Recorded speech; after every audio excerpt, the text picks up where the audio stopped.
రేపు అన్ని రాష్ట్రాల్లో సివిల్ మాక్ డ్రిల్ నిర్వహించనుంది కేంద్ర హోంశాఖ. వైమానిక దాడులపై వార్నింగ్ ఇచ్చే సైరన్ మోగించనున్నారు. వైమానిక దాడులు జరిగితే స్థానికంగా ఎలా వ్యవహరించాలి, ప్రజలు టెన్షన్ పడకుండా ఎలాంటి సూచనలు చేయాలో మాక్ డ్రిల్లో క్లారిటీ ఇవ్వనున్నారు.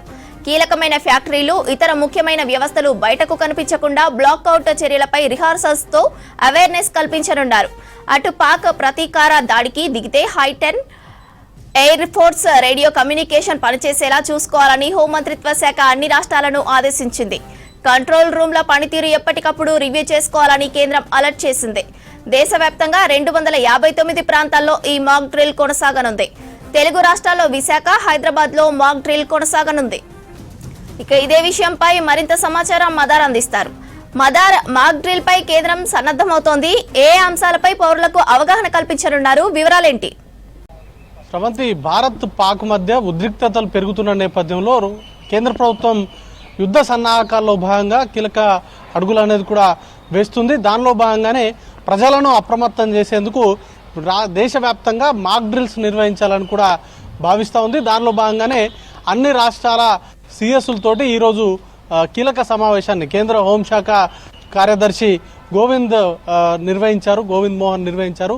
దీంట్లో అన్ని రాష్ట్రాలకు సంబంధించి ముఖ్యంగా సరిహద్దు ప్రాంతాల్లో ఉన్నటువంటి రాష్ట్రాలపై ఎక్కువగా ఫోకస్ అనేది కూడా పెట్టారు. ముఖ్యంగా ఏదైనా దాడి జరిగినా లేకపోతే యుద్ధం లాంటి సిచ్యువేషన్ కనుక అనివార్యమైతే ప్రాంతాల్లో ఉండేటువంటి రాష్ట్రాలపైన దానికి సంబంధించినటువంటి ఎక్కువగా ఉంటుంది కాబట్టి ఆ రాష్ట్రాల మీద ఎక్కువగా ఫోకస్ చేశారు. వాటితో పాటు మిగతా రాష్ట్రాలపైన కూడా అంటే కీలకమైనటువంటి ప్రాంతాలు గుర్తించి దాడులు జరిగేటువంటి అవకాశం ఉంటుంది కాబట్టి వైమానిక అవకాశం ఉన్నట్టుగా అంచనా వేస్తున్నారు. దానిలో భాగంగానే అన్ని రాష్ట్రాలు కూడా ఈ మాక్ డ్రిల్స్ నిర్వహించాలి. అది కూడా రేపు ఉదయం పూట మాక్ డ్రిల్స్ అనేది కూడా నిర్వహించాలి. సుమారు 244 జిల్లాల్లో ఈ మాక్ డ్రిల్స్ కు సంబంధించి నిర్వహించబోతున్నారు. వాటికి సంబంధించి ఏర్పాట్ల పైన సన్నద్ధతకు సంబంధించి ఈ రోజు ఈ సమావేశాన్ని అనేది కూడా నిర్వహించారు. మాక్ డ్రిల్స్ పైన ఎక్కువ ఫోకస్ చేసింది ఒకవేళ పాకిస్తాన్ గానీ వైమానిక దాడులతో కనుక దేశం మీద విరుచుకుపడితే వాటికి సంబంధించి ఆ సందర్భంలో ఎట్లా వ్యవహరించాలి, వాటి నుంచి ఎట్లా తప్పించుకోవాలి, వాటికి సంబంధించినటువంటి అంశాలపైన ఫోకస్ అనేది కూడా చేశారు.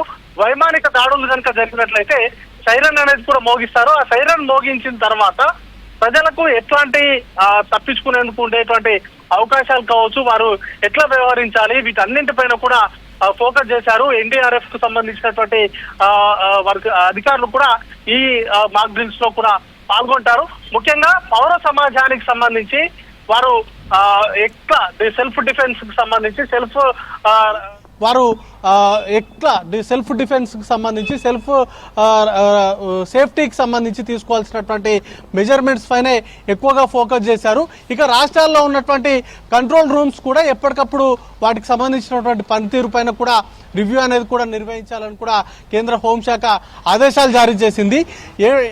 యుద్ధ వాతావరణం కనుక వచ్చినట్లయితే వాటిపైనే ఇప్పటికే జమ్మూ కాశ్మీర్ కానీ శ్రీనగర్ లో ఉన్నటువంటి చాలా స్కూల్స్ లో పిల్లలు సెల్ఫ్ సేఫ్ కు సంబంధించి తీసుకోవాల్సినటువంటి చర్యలపైన వారికి ఇప్పటికే అవగాహన క్లాసెస్ అనేది కూడా తీసుకుంటున్నారు. వాటికి సంబంధించినటువంటి డ్రిల్స్ అనేది కూడా నిర్వహిస్తున్నారు. ఇక రేపు జరగబోయేటువంటి ఈ మాక్ డ్రిల్స్ లో వీటన్నిటికి సంబంధించి ముఖ్యంగా వైమానిక దాడులు జరిగినట్లయితే తీసుకోవాల్సినటువంటి రక్షణలు, ముఖ్యంగా ఎవాక్యుయేషన్ పైన ఫోకస్ అనేది కూడా పెట్టారు.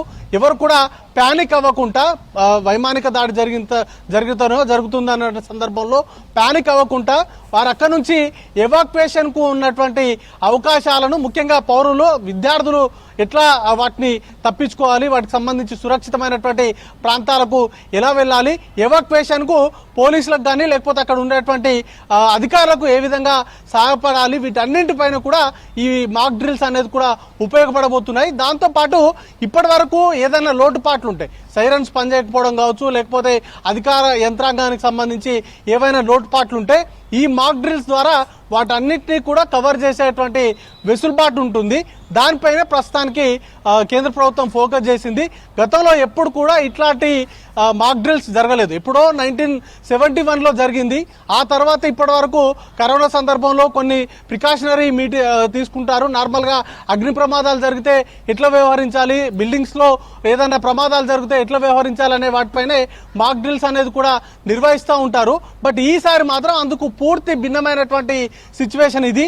యుద్ధం తరహా వాతావరణం వస్తే వాటిని ఎదుర్కొనేందుకు పౌర సమాజం ఎట్లా సిద్ధంగా ఉండాలి, ఎదుటి వారికి ఎట్లా సహాయం చేయాలి, వారితో పాటు ఎవాక్యుయేషన్కు సంబంధించి ఎట్లా తప్పించుకునేందుకు అవసరం ఉన్నటువంటి అవకాశాలేంటి, అలాగే కీలకమైనటువంటి ఫ్యాక్టరీలు కావచ్చు, లేకపోతే కొన్ని వ్యూహాత్మక ప్రాంతాలు ఉంటాయి, వాటిని శత్రుమూకలకు కనిపించకుండా వాటిని ఎట్లా హైడౌట్ చేయాలి, అలాగే విద్యుత్కు సంబంధించినటువంటి వినియోగం ఏ విధంగా ఉండాలి, వీటన్నింటిపైన కూడా ఈ మాక్ డ్రిల్స్లో అవగాహన అనేది కూడా కల్పించబోతున్నారు. దానికి సంబంధించిన సన్నద్ధత పైన ప్రస్తుతానికి కేంద్ర హోంశాఖ పూర్తి స్థాయిలో ఫోకస్ చేసింది.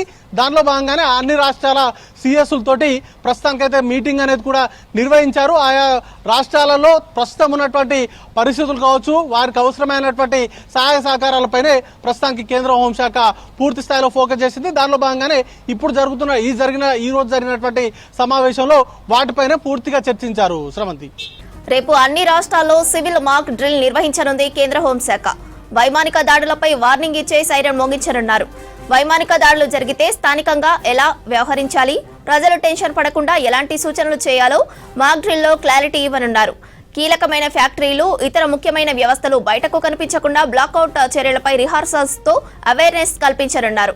అటు పాక్ ప్రతీకార దాడికి దిగితే hot line, air force radio communication పనిచేసేలా చూసుకోవాలని హోంమంత్రిత్వ శాఖ అన్ని రాష్ట్రాలను ఆదేశించింది. కంట్రోల్ రూమ్ల పనితీరును ఎప్పటికప్పుడు రివ్యూ చేసుకోవాలని కేంద్రం అలర్ట్ చేసింది. దేశవ్యాప్తంగా 259 ప్రాంతాల్లో ఈ మాక్ డ్రిల్ కొనసాగనుంది. తెలుగు రాష్ట్రాల్లో విశాఖ, హైదరాబాద్ లో మాక్ డ్రిల్ కొనసాగనుంది.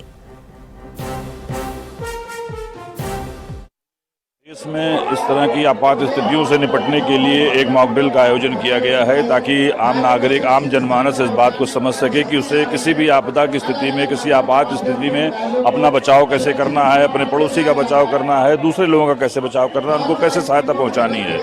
इन सभी चीज़ों को लेकर के पूरे देश में मॉक ड्रिल होनी है। उसी के क्रम में कल लखनऊ में भी ये mock drill police line ground में ही होनी है। आज उसकी तैयारियां सिविल डिफेंस के माध्यम से हमारा पुलिस प्रशासन और जिला प्रशासन मिल करके इसको आयोजित करा रहा है, ताकि हम पूरी जनता को ये मैसेज दे सकें और उनको ये बता सकें कि किस तरह से आप अपना किसी आपात स्थिति में बचाव कर सकते हैं।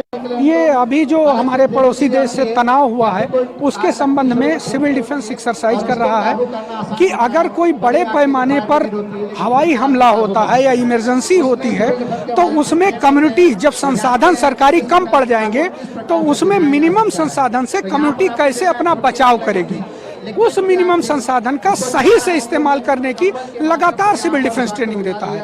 और उसी के माध्यम से देखा होगा आपने कि कंबल के माध्यम से तेल की आग बुझाई, ऐसे ही अगर बम जिंदा गिरा है तो कैसे बोरियों के माध्यम से, बालू के माध्यम से कैसे हमें कवर करना है एरिया को, ये दिखाते हैं। इमरजेंसी में कैसे घायल को ले जाना है, इसकी तकनीकी का ट्रेनिंग हम लोग लगातार देते हैं और ये दिखाने के लिए कल इसका एक्सरसाइज कर रहे हैं। यहाँ पर फायर, फर्स्ट एड, रेस्क्यू, ये 3 होता है। इसका एक तरीका है काम करने का कि पहले फायर का काम किया जाता, फिर फर्स्ट एड का काम किया जाता, फिर रेस्क्यू का काम किया जाता। ये रूल है। और दुनिया में जो भी इमरजेंसी होती है उसमें गोल्डन रूल ये है कि पहले जब घटना हो तो उसमें कैसे बचाव किया जाए। तो गोल्डन रूल वो कम्युनिटी के पास होता है और उसके माध्यम से हम अपने मिनिमम रिसोर्स से बचाव करते हैं।